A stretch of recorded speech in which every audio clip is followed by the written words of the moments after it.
I'd now like to introduce our speaker for tonight, who's John Good. John is going to talk about the 1831 Rothsay disaster. John is an environmental scientist who led the Centre for Ecology and Hydrology at Bangor University until 2000, when he retired. He remains keenly interested in environmental issues concerning land use, climate change, and pollution. John has lived in Penmaenmawr for 40 years, during which time he's developed a love for the town and a keen interest in all aspects of its history, from prehistoric times to the present, hence his involvement with Penmaenmawr Historical Society Museum. During the talk that John gives, we'd like you to remain mute and to keep your curtains drawn, as the current turn I learn is. Any questions you might have for John, please will you type them in the chat box at the bottom of your screen. I hope you can see it. If you just highlight the bottom line of the Zoom, you'll see the chat box there. Thank you very much. And John, over to you. Thank you very much, Shirley. I'm sorry we all had a bit of a scare earlier on. Your scare was nowhere near as big as mine, if that's any compensation. It was fairly alarming not to be able to get into the meeting anyway. Now, can everybody see that? I hope so. Right. Firstly, I'd like to give a couple of thank yous to the people who've helped me in preparing this talk, particularly Shonin Jones, who has done some photography for me, has done a bit of research, has poked around in churchyards looking for graves and so on. And thank you very much, Shonin. As always, you're an absolute trooper. Saria Evans, who did some research early on and got me bits of information which I haven't managed to track down myself. None of the people who know her will be surprised about that. And finally, Dennis Roberts, our life chairman, who, well, he just set me off really and gave me all sorts of little bits of information which I followed up. So that's the thank yous done. We'll now move on to the actual talk. So I'll put it into slideshow mode and hopefully we can start. Right, well, on a windy but not particularly stormy night really for this area, on the 17th of August 1831 occurred one of the worst passenger ship wrecks of the 19th century. In fact, second only in the number lost to the Royal Charter, which some of you will know about and which we had a lecture on a few years ago, which I'll just mention very briefly at the end. The ship was a steam and sail joint propulsion paddle steamer, and it was one of the very early, really, steam boats running on this sort of, using this sort of technology. It looks as if we might, by the way. I saw the other night that they're on the news, they're talking about putting huge sails back on these massive cargo ships, these massive container ships, to reduce their climate change impact. So what goes round comes round. Anyway, it was locked. It left Liverpool on a routine run to Beaumaris.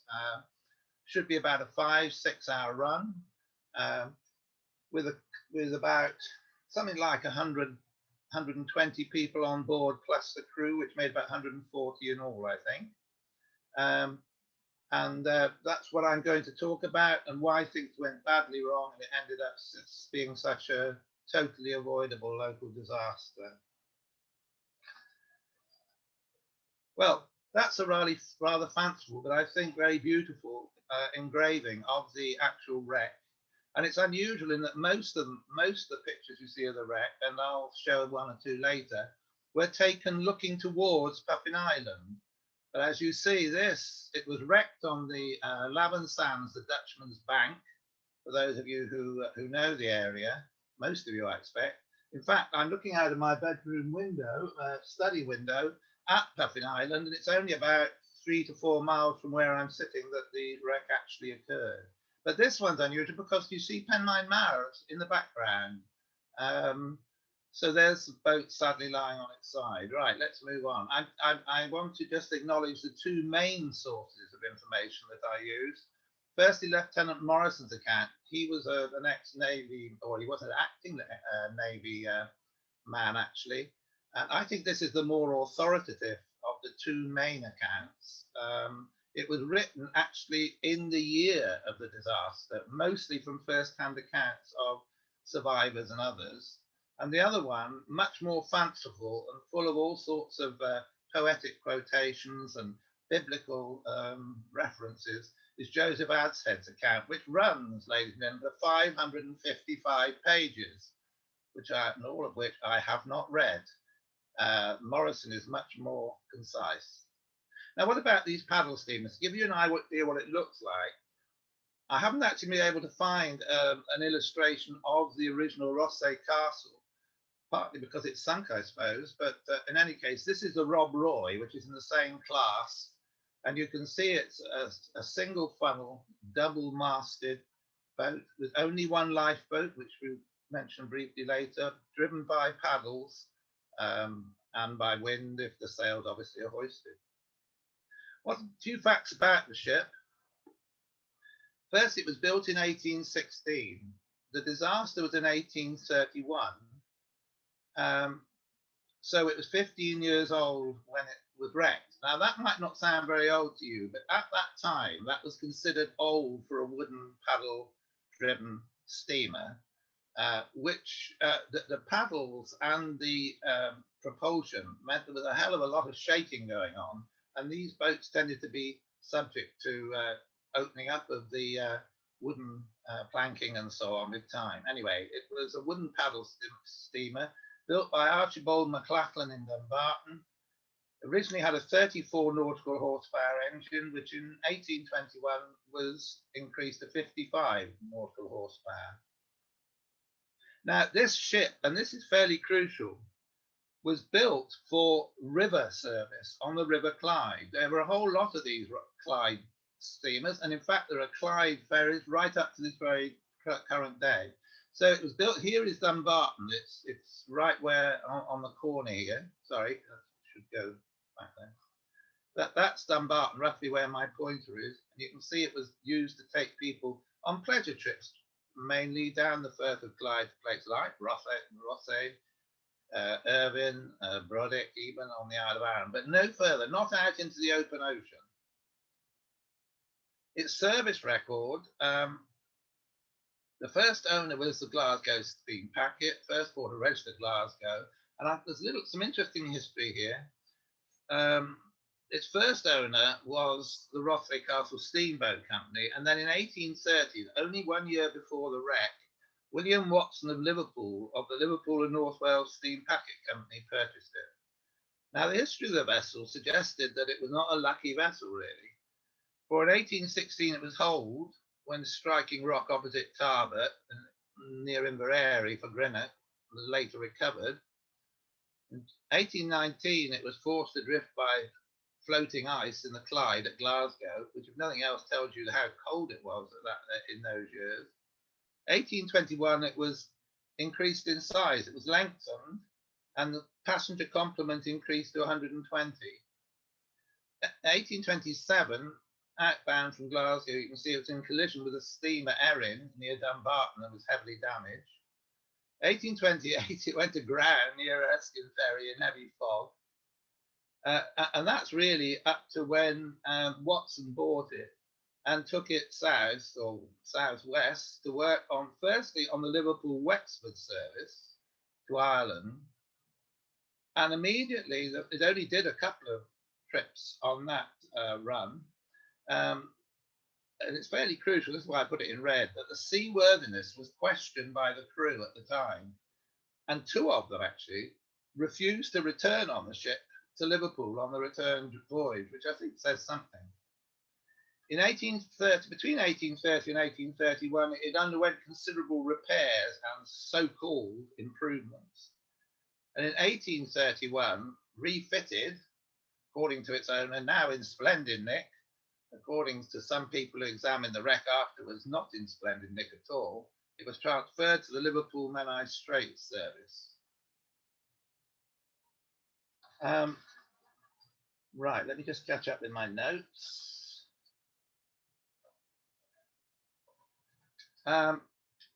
Right, well, let's now look at the last voyage of Rothsay Castle, which is probably what you're waiting to hear about, really. Well, it departed Liverpool at about 11:30 a.m. on Wednesday, 17th August. En route, normal service to Beaumaris, as I said, about 50-mile voyage. Now, I should just break in here to say, remember, actually, although this was largely a tourist vessel used by people in the summer months for a day out, it was also important for quite a lot of business people, because in 1831, of course, the railway hadn't been opened. That was opened from Chester to Holyhead in 1848. And the road, the Telford Road, equivalent now the A55 from Chester to Holyhead, had only been opened 5 years previously, and obviously with only horse-drawn vehicles and horse riders on that road. And a lot of businessmen said it was a lot more pleasant if they wanted to travel to North Wales, or particularly if they wanted to go to Ireland, to get the boat from Liverpool to Beaumaris or Bangor, and then get a carriage or on horseback to Holyhead for the trip across the Irish Sea. So that's just a little bit of background as to why it was more than just a pleasure trip. It was captained by an ex-RN lieutenant, John Atkinson, with 8 crew, which, and this is another important point, was too short of complement. 2 members of the crew didn't turn up on the day, supposedly ill. They may well have been ill, I don't know. Also, it's interesting that, remember, it was a pleasure boat as well. It had 4 or 5 ship's musicians. They had music all the way, normally. Now, an unknown number of passengers joined at the pier head, in addition to those registered beforehand. But the total on board was probably about 120 passengers, and the total complement, including the crew and the musicians, was about 140.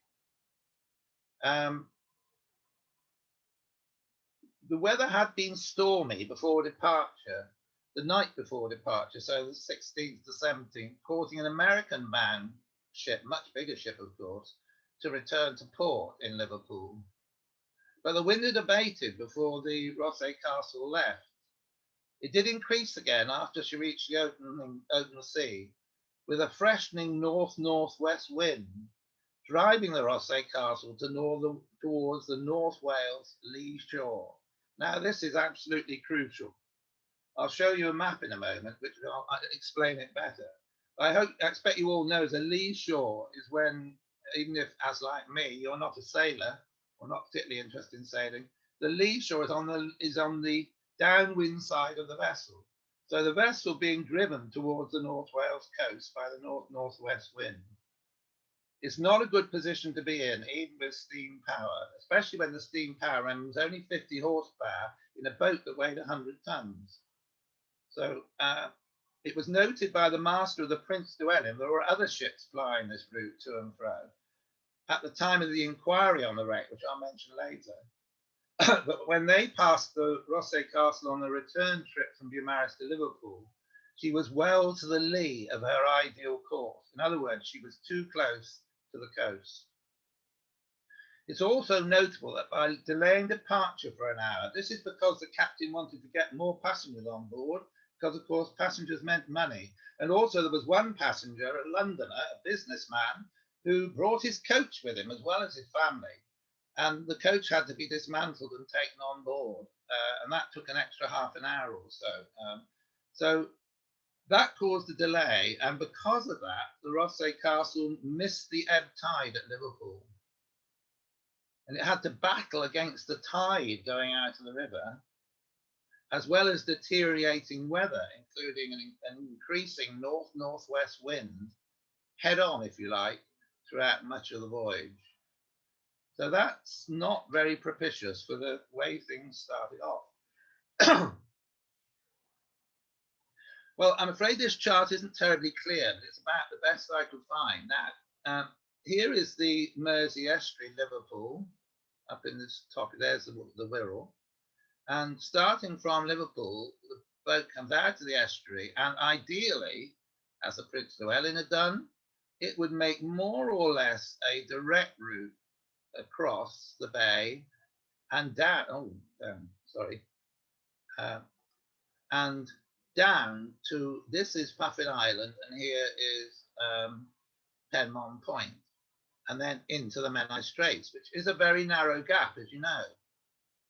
But what happened to the Rothsay castle is it never got out into the sea that far. It came out of the Mersey, well to the lee of what it should have been, headed down towards the North Wales coast on this, more or less this trajectory, ended up off the Little Orme as the gale was getting stronger.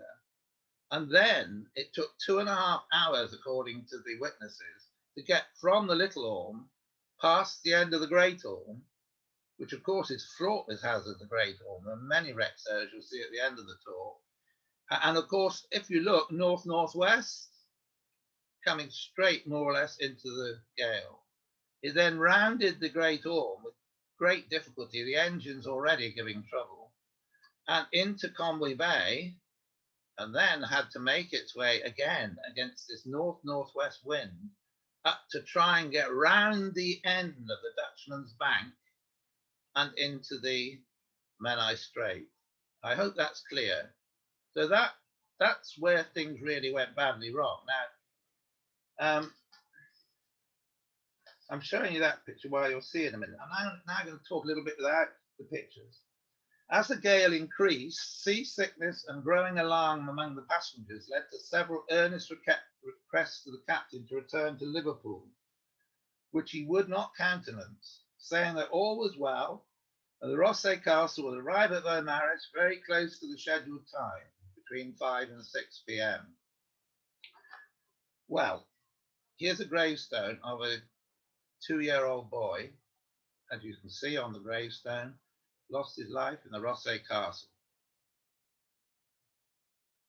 One of these requests to return was made by Mr. Tarry, John Tarry's father, the Earl of Derby's land agent. That was his job. He was an important man, whose wife, their 3 children, and servant were also on board, and who, along with Mr. Tarry himself, were all lost in the wreck. According to survivor statements, mid-afternoon, remember it left at 11:30, he went down to the cabin where the captain and mate were at dinner and requested him to put back. Atkinson, the captain's reply was, and this is as given in the inquest, one of the inquests, because there was multiple inquests with lots of bodies discovered over time, you'll hear later. He replied, "I think there is a damn deal of fear on board and very little danger. If we were to turn back with passengers, it would never do. We should have no profit." To another gentleman who urged the same, he is reported to have said very angrily, "I'm not one of those that turn back."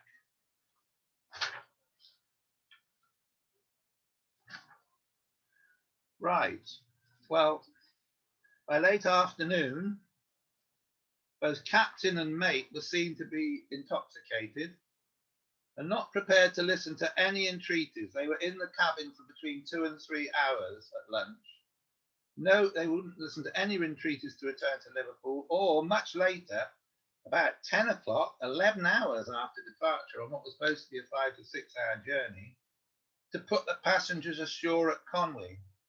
The Great Orme having been negotiated with great difficulty as the ship took on water through the paddle wheel axle joints and leaking timbers. According to Lieutenant Morrison's account, written soon after the disaster, the decision was a good one, actually, not to dock at Conwy, as the tide was by now nearing low water, and to dock at Conwy against an ebbing tide in the river would have been very hazardous. However, Morrison also suggested, and he gave this evidence as well to the House of Commons inquiry, that the Rothsay Castle could have dropped anchor in Conwy Bay and, if possible, transferred passengers ashore by the lifeboat or using rafts made from materials on board, or just dropped anchor and waited for daylight and the storm to abate.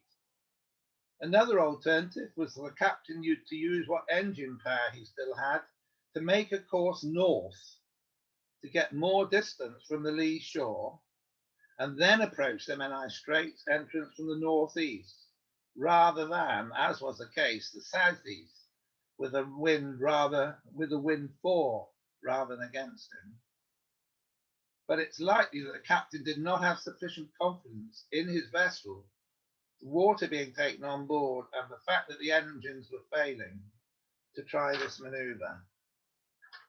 By 11 p.m., the pumps, which were being operated chiefly by passengers, were beginning to fail, but kept the water at bay until about midnight, when the level in the cabins was knee-deep, causing consternation among the female passengers. It's interesting it mentions in the reports the female passengers. I suppose the men were stoically saying, "Don't worry, dear, we'll all be all right in the end." Water also flooded the engine room, causing water to be fed into the boilers along with the coal. This eventually, not surprisingly, caused several of the fires to be extinguished, leaving the ship with no power. Additionally, the wet ash was carried out of the boilers, choking the pumps. At about 11:15, Puffin Island appeared on the starboard side, and soon after that, the now powerless Rothsay Castle was driven by wind and sea onto the Dutchman's bank. You can still see the Coast Guard, I think it's the Coast Guard station on the top of Puffin Island there, which I am now looking at as I turn round out of my study window, still there. The initial impact was not too alarming, but a series of further bumps on the sandbank caused increasing alarm among the passengers. The captain tried a few different things. He reversed the paddles with no effect. He ran up the jib sail to try and pull and asked the helmsman to use the wheel along with the jib sail to try and get it off the bank, to no effect. He even asked all the passengers to run to the back of the ship to try and to increase the weight at the back, which didn't work. And then he told them to run all to the fore of the ship, for the same reason. Not terribly impressive, really. A few men with local knowledge. There were about 20 plus people from North Wales on the trip. The rest were nearly all from Lancashire. There were other people, as I've said, Londoners and so on. But there was a big party of about 26, I think, from Bury in Lancashire, and lots of others from Liverpool and around that area. And a few men with local knowledge realised that if they were on the Dutchman's bank, which they knew they were looking at Puffin Island, if they jumped overboard, and it was low tide, they might be able to swim or scramble or whatever to land. So some jumped overboard. Some were never heard of again, never even found. Mr. Edward Jones, a native of Bangor, had himself lashed to an empty barrel and jumped overboard holding his umbrella aloft. I wish I could hear you tittering. I'm sure some of you are. He soon gave up the attempt and was hauled back on board by fellow passengers. He was a lucky devil because he was ultimately one of the survivors.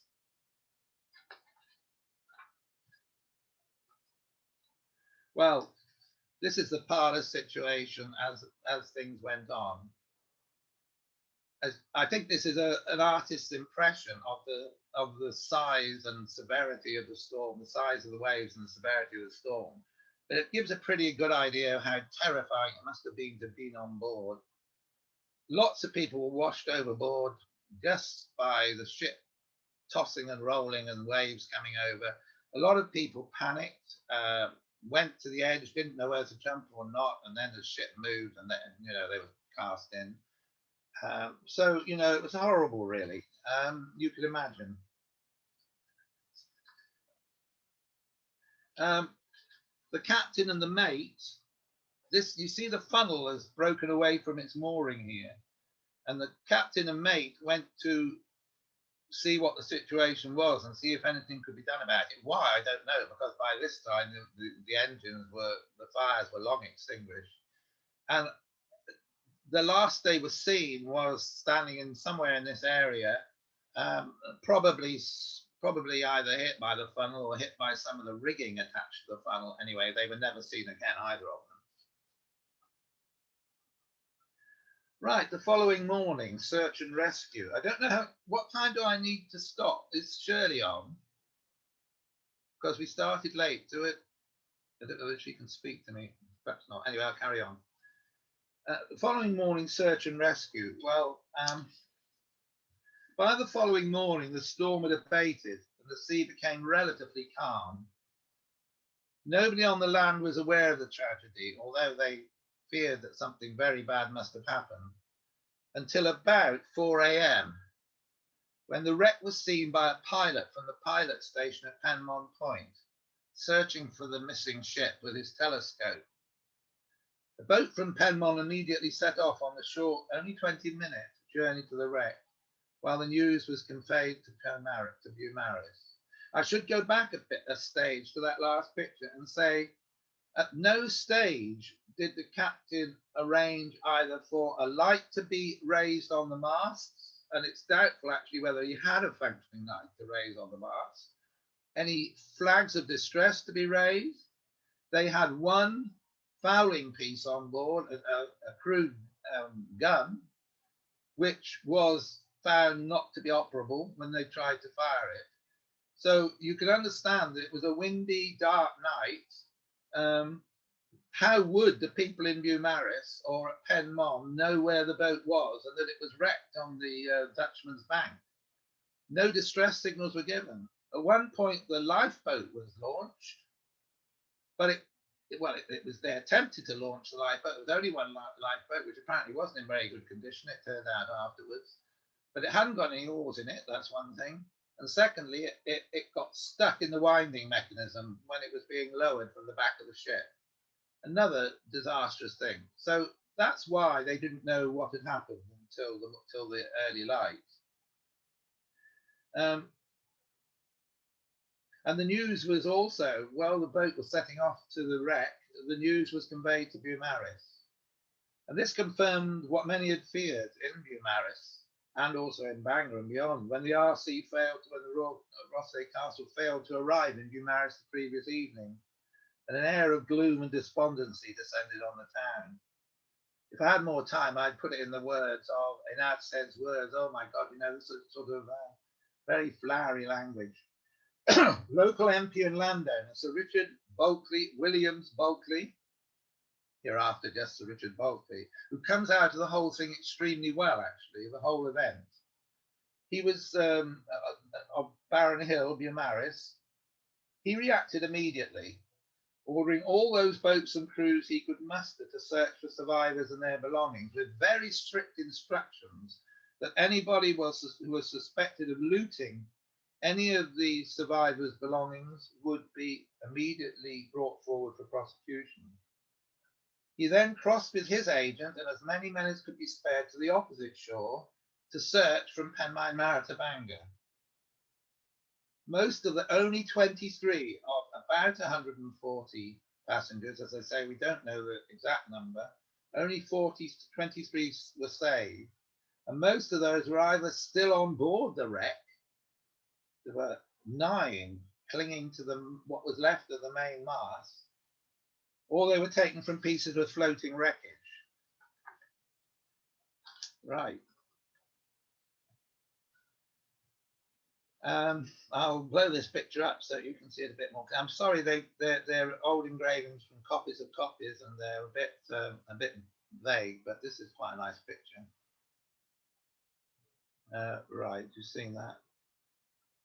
Right, I'll go back to its original size now. As you can see, one lucky group of 9 people, 8 adults and a child, were rescued from a floating raft, which turned out to be the poop deck.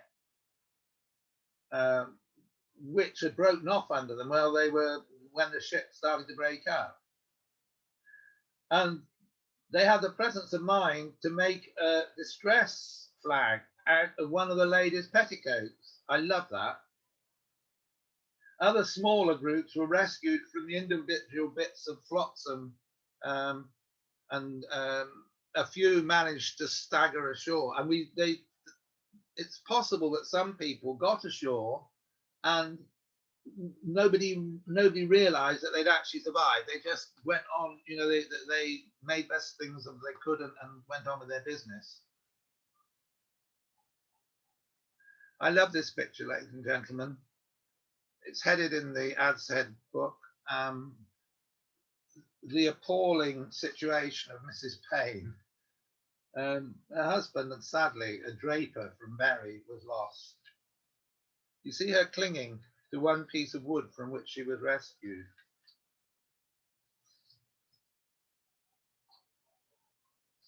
This is directly from Morrison's account now, these next two little bits. Another group comprising 4 gentlemen, a lady and a boy were preserved on the quarterdeck at this time by firmly grasping the rudder wheel. The fragment of wreck on which they were left was about 3 yards square, including the wheel.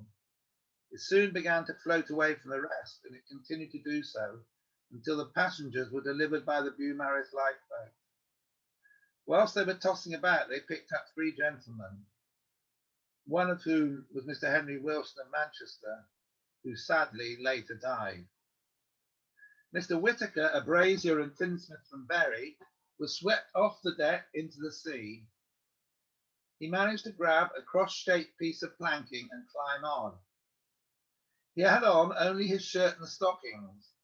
Just before he was plunged into the sea, he divested himself of his trousers, this is Morrison's own words, in the pockets of which were 80 sovereigns, ladies and gentlemen. 80 sovereigns, £8,000 in today's money. It's about 100 to 1. And thus he floated for about 9 hours. After he'd been a short time in the water, he lost all sense of time, and he thought he'd been there for several days, and also he thought that he'd lost his eyesight, although it turned out to be psychological loss, I think. That's not the right word, is it? At the period when the dread of death was most powerful, as Morrison said, he heard the sound of human voices hailing him. He answered, and in a moment someone cried out, wait for it, gentlemen, "Hold on, me hearty!" His deliverers was Mr. Williamson and the crew of the Campiadora schooner from Beaumaris. Right, we now go to the aftermath, the recovery and burial of the dead, the coroner's inquest and parliamentary inquiry, public meetings, improvements in maritime safety resulting, and a little end piece, which I think some of you may find quite fascinating. Right, the recovery of the bodies. The bodies of the 17 dead recovered to Beaumaris on the days after the wreck were laid out for identification and attention of friends and relatives prior to burial in the Shire Hall they were laid out. There were several unknown among them. Most were buried on the 21st of August in the churchyard of Beaumaris. It's interesting that some of them weren't claimed, partly because it's believed that all their immediate relatives were among the dead, but of course they weren't there to identify them, they were already dead. Here's a list of those buried in Beaumaris churchyard on August the 21st. And you see, you remember the grave of the 2-year-old boy, Tarry? Well, this is his father in red, William Tarry, Lord Derby's agent. You can see the list of people, another child, Thomas Whitaker, aged only 6. Mr. Whitaker, if you remember, had been rescued. So that's the list there. Again, according to Morrison's account, I put an asterisk against Tarry. This unfortunate gentleman was buried in a parish coffin. This was an influential and wealthy man with his family and servant on the trip, and has no stone to mark his grave, except a small one at the head, which a stranger has placed there for that purpose. Apart from one of his sons, the one we saw the gravestone of, his wife was washed up on Llandudno Beach 2 weeks later and buried in the graveyard on the Great Orme. Their 2 other children were never found. That dreadfully sad story. And he was the person who tried to get them to turn back at a stage when almost certainly everything would have been well. They would have been back in Liverpool, and this would not have been, I would not be talking to you about this disaster tonight. Now, here is engraving of the churchyard in Beaumaris, and I'm going to blow it up. I'll tell you why.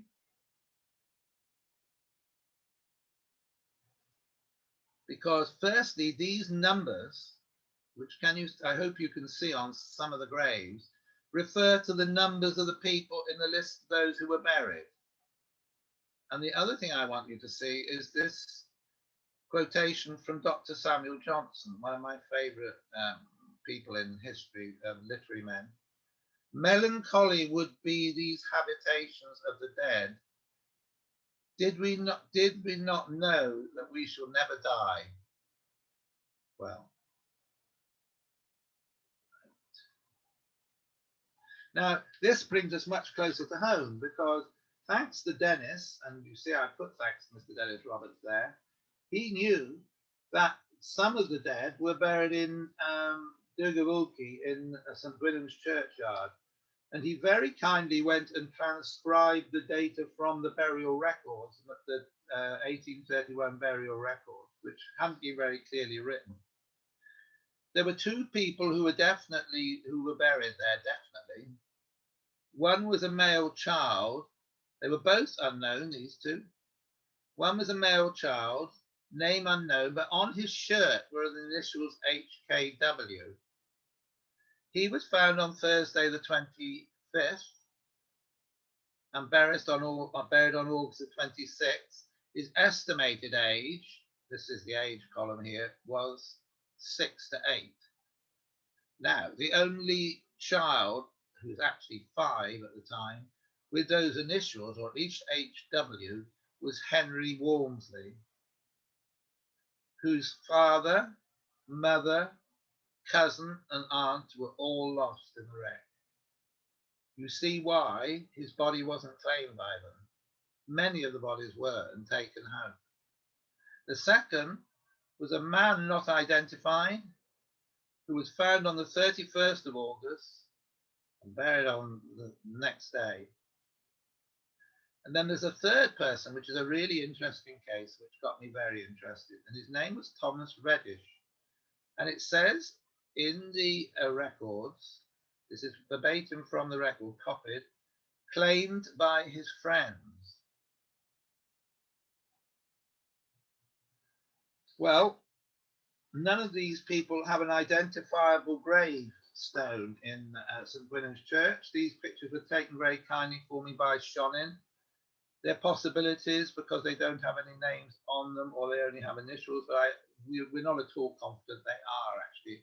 One of the graves, at least apparently Shonin found out from Dennis, I think, might be under what's now a path or a wall. So let's just say, if I carry on with Mr. Thomas Reddish. He was found about a fortnight after the wreck at the foot of Penmaenmawr Mountain.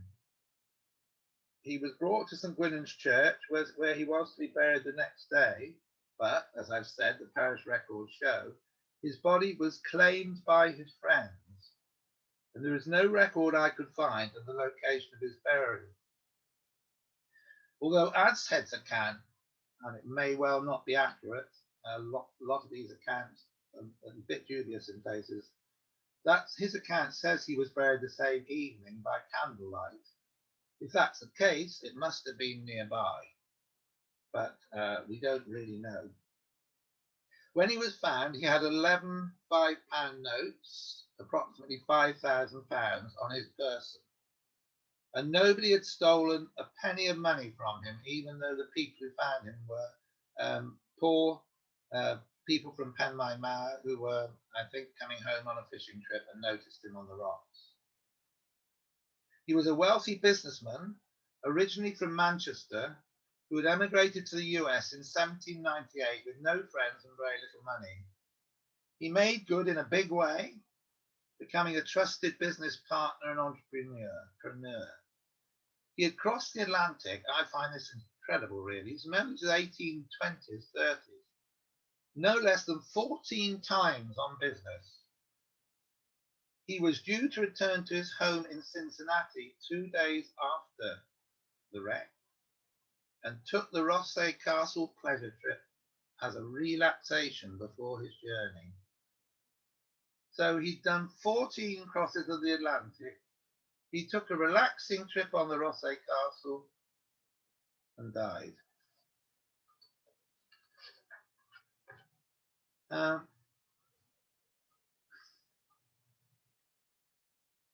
Next, a little bit about the transfer of bodies of victims for burial in their home areas. Now, I've got a few notes on this. Firstly, let's go back. As we've seen, many of the dead were buried in various burial grounds around the coast of North Wales, often where the bodies happened to turn up at the nearest graveyard if they were unknown or they weren't claimed. Principally in Beaumaris, but other places too. Others were repatriated by their family and or friends to their places of abode. Listen to this. Witnesses testified at the various inquiries that were established after the wreck that initially the owner of the Rothsay Castle, Mr. Watson, tried to charge for repatriation of bodies as much as £5, £500 in today's money, but had to drop the charge in the face of fierce opposition from everybody who heard about it, I think. Right, the coroner's inquest.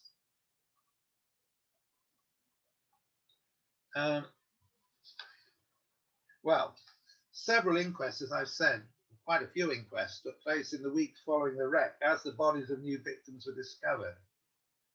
The first took place on the day following the wreck in Beaumaris. A number of survivors, including several members of the crew and passengers fit to testify, gave evidence of the circumstances surrounding the voyage and its subsequent disastrous end. Much of this evidence has already been cited. Key features concern the seaworthiness of the vessel, the condition of the captain in the latter part of the voyage, and the suitability and condition of the equipment provided on board for the safety and survival of passengers and crew in just such an emergency. The ship's owner, Mr. Watson, who appeared at this inquest, pleaded that all efforts had been made to ensure the seaworthiness of the vessel and the hiring of suitable crew. Following the verdict, which reported the factual events surrounding the death of the deceased, a letter was submitted to the coroner by Sir Richard Bulkeley, chairman of the jury. It read as follows, very short statement. Sir, from the evidence brought before them, the jury on this inquest cannot separate without expressing their firm conviction that had the Rothsay Castle been a seaworthy vessel and properly manned, this awful calamity might have been averted. They therefore cannot disguise their indignation at the conduct of those who could place such a vessel on this station and under the charge of a captain and mate who have been proved by the evidence brought before them to have been in a state of intoxication. Several subsequent investigations, including a parliamentary inquiry, came to much the same conclusions. Several public meetings took place locally in the weeks following the wreck, partly to raise funds for the support of the survivors and their families, partly to investigate further the causes and avoidability of the wreck, and requirements for improvement to regulations concerning safety, equipment, and training to try and ensure that such a tragedy could not occur again. Very little new information was provided on the circumstances leading to the wreck, but several proposals were made for improvements to facilities, onboard equipment, and training on all passenger vessels. These included provision of 2 lifeboats equipped with means of signalling distress, provision of individual life buoys, which were only just becoming available in 1831, 2 well-maintained small pieces of ordnance, or guns if you like, for attracting attention. Some of these improvements were adopted in Acts of Parliament in the 1840s, it took that long, to regulate the number of passengers allowed, provision of boats and lights, and the supply of provisions and water in the lifeboats. It was also proposed at the local inquiries that a lighthouse be built on Penmaenmawr Point and a lifeboat station and coast guard station be established. The lifeboat station, operational until 1915, was completed within a year of the wreck, the lighthouse being completed in 1836. At the best attended meeting, a motion was passed to invite applications to operate a new ferry on this route. Applications to exclude Mr. Watson, his company and associates. Well, there's the old lifeboat station and the Coast Guard cottages at Penmaenmawr Point. And there's a Truin D lighthouse, built 1835 to 36, restored in 1925, and still in action. I can see it now, again, as I crane my neck looking out of the window. Now, this is the last little bit. This will only take a minute or two, but the royal visit to the wreck site. Right.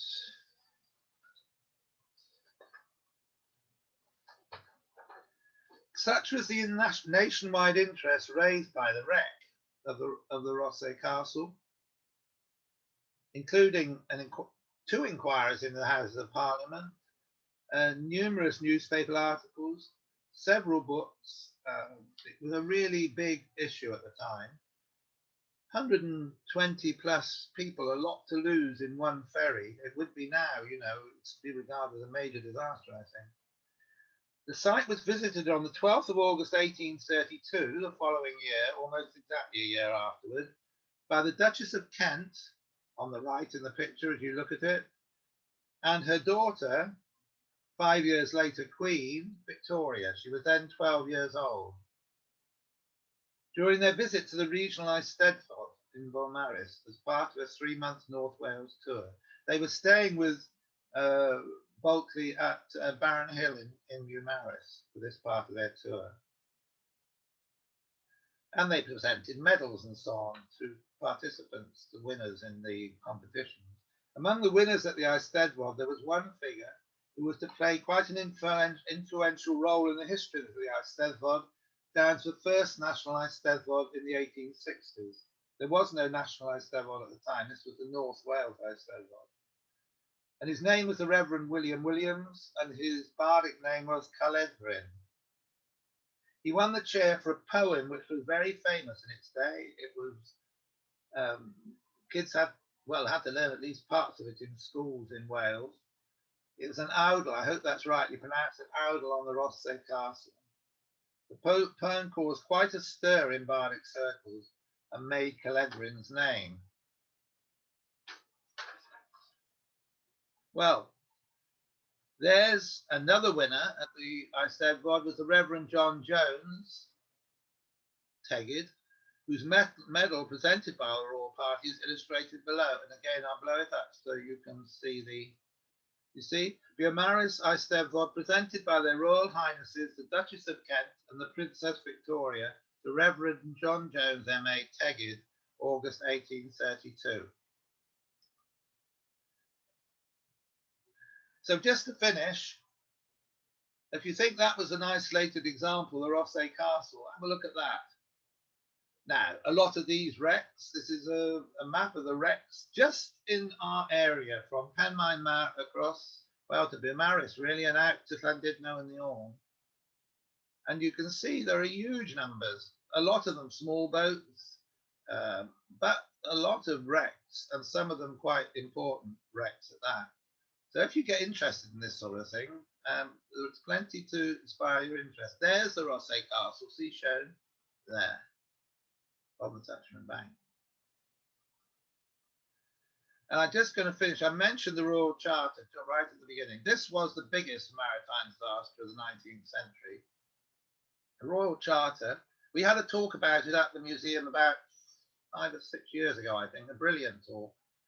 It was a steam sail clipper, as you claimed to be the fastest ship afloat at the time.